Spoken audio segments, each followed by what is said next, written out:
Ahí se ve bien, profe. Sí,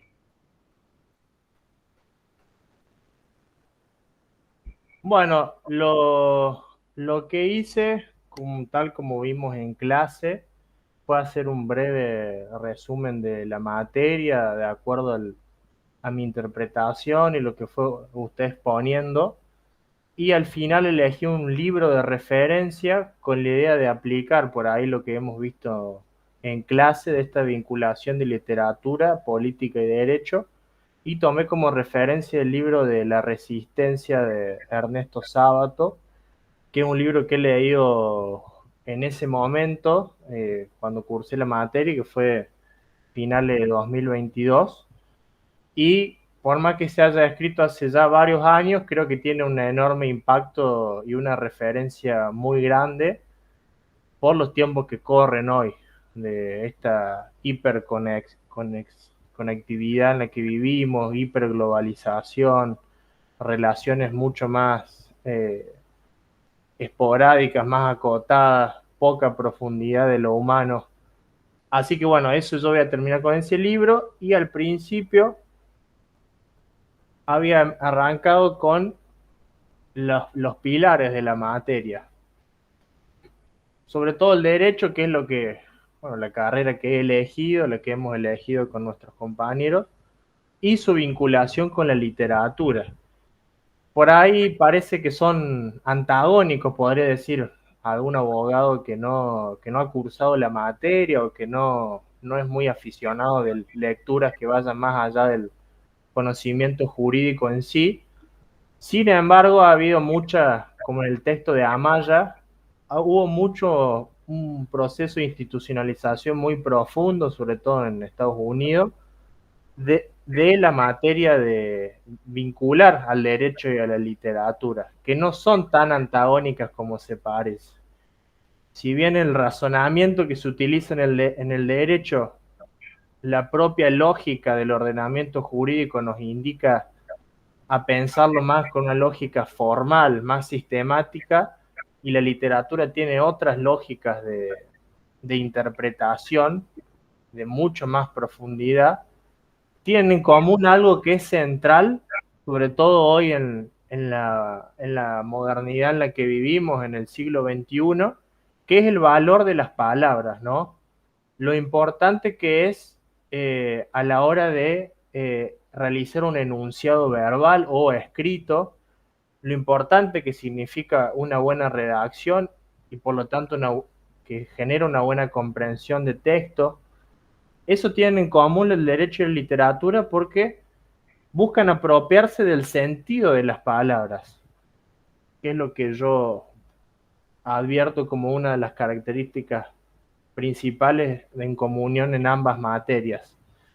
En esa apropiación, por ejemplo, cuando un juez dicta una sentencia, también está cambiando un estado de realidad, simplemente con el hecho de redactar una sentencia acorde, bueno, obviamente al debido proceso y a los principios constitucionales.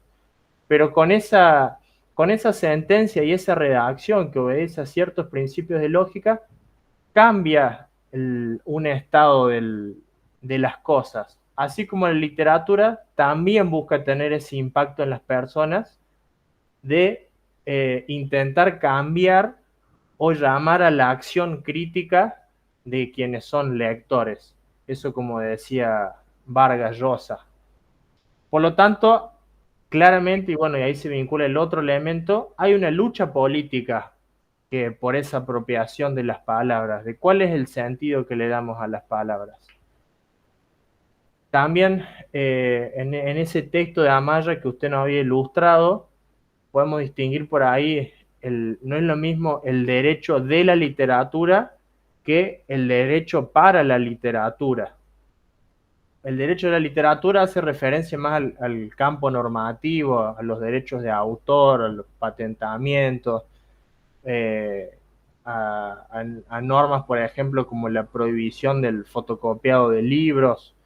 En cambio, el derecho para la literatura tiene que ver más bien con esta dimensión poética de la realidad que le mencionaba recién y sobre todo la dimensión retórica. Esto de buscar un ida y vuelta con la otredad, con la otra persona. Y sobre todo, cuál es la teleología por ahí de ambas materias, que es lo que la gran comunión en ambas materias, que este constante afán de comprender y exhibir la condición humana. No podemos negar la característica social que tiene el derecho, que intenta regular los comportamientos humanos, y muchas veces la literatura, como esas dos obras que yo lo colgué en el PowerPoint, buscan justamente apelar a esa condición humana para explicar conductas que para el derecho considera desviadas, como por ejemplo en Crimen y Castigo, cuando el personaje principal, Raskolnikov, bueno, planea el crimen de Aliona, si no me equivoco, y después empieza a estar apesadumbrado por todas las consecuencias que ello iba a acarrear, digamos, y esas consecuencias que, si bien no las analiza el derecho en sí, sino que solamente al derecho le va a importar la sanción penal, por ejemplo, en este caso por haber cometido o no un homicidio,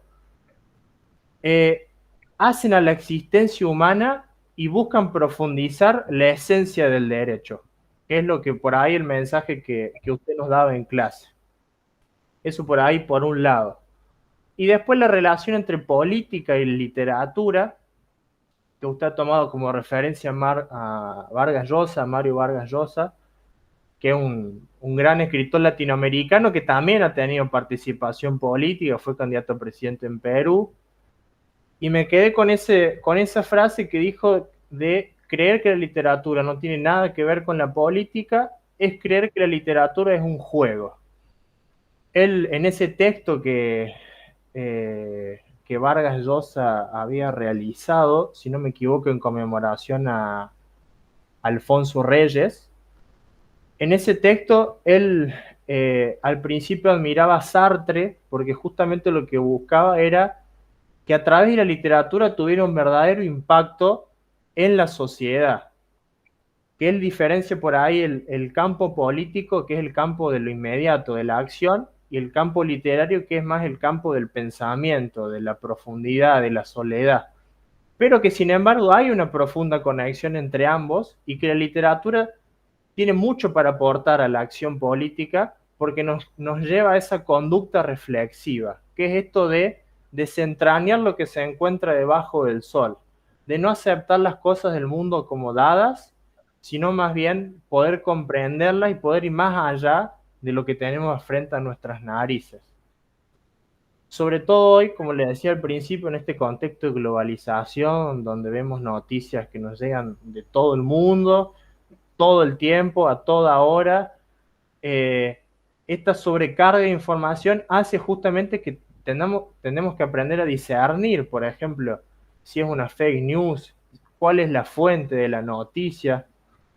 Y entonces la literatura, con textos literarios como por ejemplo ese texto de Mario Vargas Llosa, que nos ayuda a tratar de comprender un poco mejor qué es lo que nos pasa alrededor, de tener un espíritu más crítico, es en definitiva también otra de las características de la esencia de la literatura, que también está vinculada con el derecho, que es esto de la búsqueda de la verdad. Por eso yo tomé como referencia el libro de La Resistencia de Ernesto Sábato, porque ahí lo he clasificado según el nombre de los capítulos de la resistencia y de algunos conceptos centrales, que es lo que yo terminé internalizando. De este mundo hiperconectado, hiperglobalizado, la, la falta de valores y de la relatividad de las cosas, de lo humano, del otro, es lo que por ahí está haciendo de que, si bien hay una gran evolución científico-técnica que no podemos negar, la inteligencia artificial, se está cada vez más olvidando la condición humana, que es justamente lo que intenta exaltar la literatura, y era lo que decía también Vargas Llosa. En este libro La Resistencia, que si no me equivoco lo escribió Sábato en 1994, lo que tiene gran vigencia en la actualidad, el primer capítulo, por ejemplo, lo llama Lo pequeño y lo grande.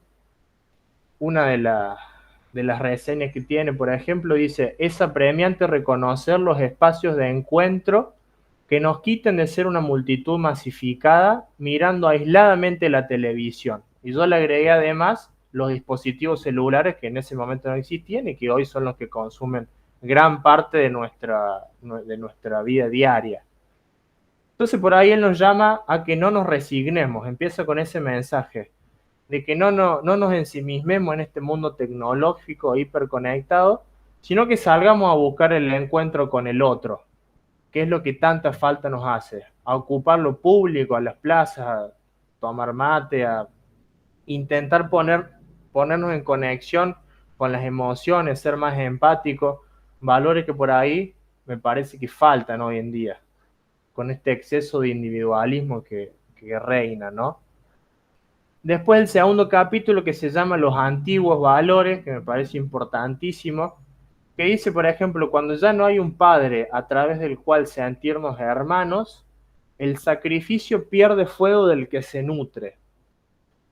Entonces él habla mucho ahí, de nuevo, con esto de la relatividad y la globalización, de cómo todo nos da lo mismo, si es verdad o si no es verdad, o ni siquiera buscamos tratar de comprobar tal situación, tal información, ni siquiera tratamos de buscar la compañía del otro para intentar resolver algún conflicto, sino que aquellos valores que hace tantos años por ahí eran la base sostenible y los pilares de la sociedad, por ejemplo acá en Argentina, y que hoy están no perdidos porque todavía hay una esperanza, que es lo que dice lo que busca intentar decir el libro, sino que se empieza a relativizar estos valores. Hay un gran escepticismo reinante que hace que los valores, por ejemplo, de la familia, los valores de la fe, de la creencia. Argentina es un país profundamente católico, que hoy eso está siendo atacado constantemente y hace obviamente que se pierdan las nociones centrales que nos aunan con la otra persona. El otro capítulo que se llama Entre el bien y el mal, que dice, por ejemplo, una de las frases: el mundo no solo está afuera, sino en lo más recóndito de nuestro corazón. Que es esto de lo que yo decía al principio, de lo que busca apelar la literatura. Que en esto de estar todo el tiempo con el celular o con rutinas muy aceleradas, por ejemplo, yo ahora a las 6 menos cuarto sale mi nena de primer grado que arrancó la semana pasada, y esa rutina hace que por ahí nosotros no tengamos un tiempo como para sentarnos a leer, a reflexionar, a buscar la esencia de nuestra alma, sino que nos lleva por delante y vamos avanzando sin entender por qué. Entonces uno hay que buscar el tiempo para eso también. Después vuelve a retomar el tema de los valores. Ya acá está hablando más de los valores comunitarios, como por ejemplo la libertad, que está tan en boga hoy en día, la palabra libertad, que dice que no está hecha de privilegios, sino que está hecha sobre todo de deberes. Y habla de la transmisión a las nuevas generaciones. Esto es importantísimo, sobre todo hoy, de cómo se está hablando del concepto de libertad, qué es para vos la libertad, el libertarianismo. Bueno, la libertad no es solamente ejercer sin ningún tipo de regulación el derecho o el privilegio que entienden algunos que tienen o que poseen por ser de determinados círculos, sino que está sobre todo sino que está hecha sobre todo de deberes, de esto de entenderse como un ciudadano responsable que con sus acciones y con sus palabras, que esto es la literatura, tiene un verdadero impacto en la sociedad, en el otro, en los círculos en los que uno conforma. Después el anteúltimo capítulo habla de la decisión y la muerte, que bueno, yo la entiendo porque ya sábado eran es uno de los últimos libros que él ha escrito, que él está sentado, dicen, en el patio de su casa y empieza a ver cómo se empieza a acercar el momento final de su vida, y ahí habla de la fe, que esto de, que dice que la fe comienza precisamente donde acaba la razón.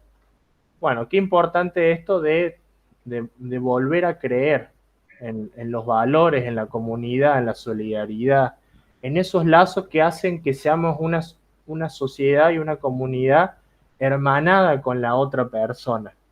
No que seamos un conjunto de individuos individuales donde cada uno le quiere sacar el mayor provecho de las cosas sin importarle qué consecuencias tenga la otra persona. Y ahí habla de la apertura a nuevos horizontes y empieza a desarrollar este concepto que es el del título del libro, que es el de la resistencia. Y habla nuevamente y se hace un interrogante que dice que si se puede florecer como sociedad, como ser humano, a la velocidad en la que estamos. Y hoy yo le agrego, por ejemplo, se puede florecer a 300 gigas, hablando mal y pronto de conceptos tecnológicos, si realmente no tenemos tiempo para pensar en el otro y para pensar sobre todo en uno mismo, en los tiempos para encontrarse con uno mismo, con la familia, con el hermano, con su madre, con sus hijos. Entonces, lo que yo interpreté de este último capítulo es que la salvación de nosotros como individuos, de nuestra condición humana, está en nosotros mismos, está en la búsqueda de la esencia de nuestra alma, pero también está en la otra persona, en la otredad. También está cuando nosotros nos solidarizamos, cuando somos empáticos, cuando buscamos ayudar a alguien, cuando buscamos comprender, cuando buscamos buscar el consenso dentro de un conflicto. En esos momentos es cuando la sociedad se recompone un poco mejor, no se sigue quebrando, que ya tan quebrada está hoy, y me parece que ese es el rol fundamental del derecho, que es recomponer los lazos sociales. Así que por eso yo elegí ese libro, eh, que bueno, lo tengo ahí todavía, porque realmente, por más que ya hayan pasado unos 20 años, tiene una enorme vigencia todos estos mensajes hasta el día de la actualidad. Bueno, muy bien, Matías. Una última cosa antes de terminar. ¿Esto está bien? Sí, profe. Es un planteo correcto. Yo quisiera saber si pudieras decir en dos palabras qué es lo que a vos te ha aportado esta materia opcional que hemos llamado literatura, política y derecho. ¿Qué sientes vos que esta materia te ha aportado?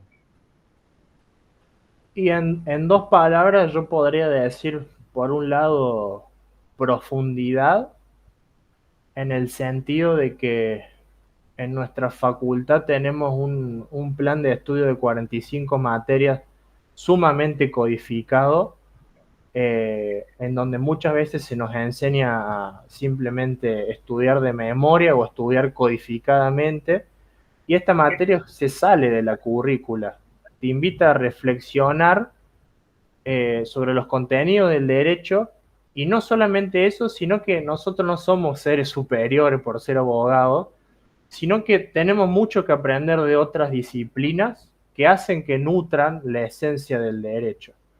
El derecho, si bien es una disciplina autónoma, creo mucho en el enfoque multidimensional que plantea Martínez Paz, y en esa multidimensión de las distintas disciplinas me parece que hay un lugar muy importante para el derecho que todavía está en proceso de desarrollo.